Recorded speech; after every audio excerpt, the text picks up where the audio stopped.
कौवा उड़ता उड़ता जाता है, मतलब उसको बहुत भूख लगी होती है, वो कुछ ढूंढ रहा होता है कि उसे कुछ खाने को मिल जाए। ठीक है, फिर वो नीचे उड़ता उड़ता जाता है। फिर वो नीचे देखता है एक पनीर का टुकड़ा पड़ा होता है नीचे। ठीक है, पनीर खाते हो आप? पनीर का टुकड़ा पड़ा होता है नीचे। फिर वो उठा लेता है, टुकड़े को उठाकर एक पेड़ पर बैठ जाता है। टुकड़े को उठाकर पेड़ पर बैठ जाता है।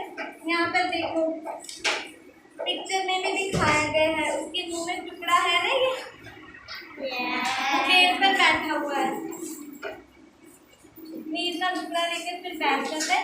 अब वो सोचता है कि मैं अब आराम से इसे बैठ कर खाऊंगा। ठीक है, फिर वहाँ ना एक जो मैंने आपको बताया कि लोमड़ी होती है वहाँ पे, वो मतलब बहुत चालाक होती है, बहुत नोटी होती है वो। फिर ना वो वहाँ पे आ जाती है, मतलब वो भी घूमती है, वो भी ढूंढती है कुछ कि मुझे कुछ खाने को मिल जाए। फिर वो देखती है कि कौवा कौवा होता है, उसके मुंह में पनीर का टुकड़ा होता है, वो उसको बैठा हुआ पेड़ के ऊपर देखती है। फिर वो उसके पास जाती है, वो बोलती है कि तू कितना सुंदर है, तू तेरी आंखें कितनी सुंदर हैं और तेरे पंख कितने अच्छे हैं। ऐसे मतलब कितनी सारी उसकी तारीफ करती हैं, बहुत कुछ बोलती हैं उससे। फिर वो बोलती है कि जैसा तू सुंदर है वैसे तुम्हारी आवाज़ भी वैसी मीठी होगी। तो फिर वो कहती है कि मैं तुझसे गाना सुनना चाहती हूँ, तू मुझे गाना सुना। फिर वो जैसे मतलब वो उसकी बातों में आ जाता है कि ये मेरी तारीफ कर रही है ना। फिर वो उसकी बातों में आ जाता है। फिर वो ना मतलब कहती है ना कि मुझे गीत सुना।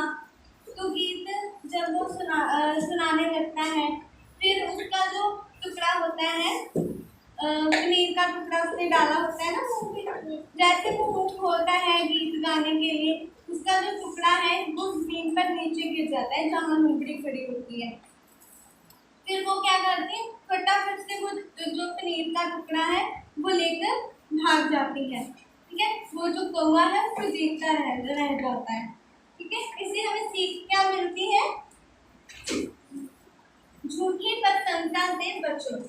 उसने झूठी प्रशंसा की ना, उसकी तारीफ झूठी की थी कि तू बहुत सुंदर है। मतलब हमें तो पता होता है कि हम कैसे हैं, है ना, पता होता है ना। फिर हमें किसी की तारीफ में नहीं आना चाहिए कि यदि हमें हमारी कोई प्रशंसा करे, हमें कोई मतलब गलत कोई काम भी मतलब करवा सकता है वो, इसलिए हमें किसी की बातों में नहीं आना चाहिए। इससे हमें सीख क्या मिलती है? क्या सीख मिली आपको इस स्टोरी से? मतलब किसी की बातों में नहीं आना चाहिए। ठीक है, मतलब बचना चाहिए ऐसे लोगों से जैसे लोमड़ी। ठीक है।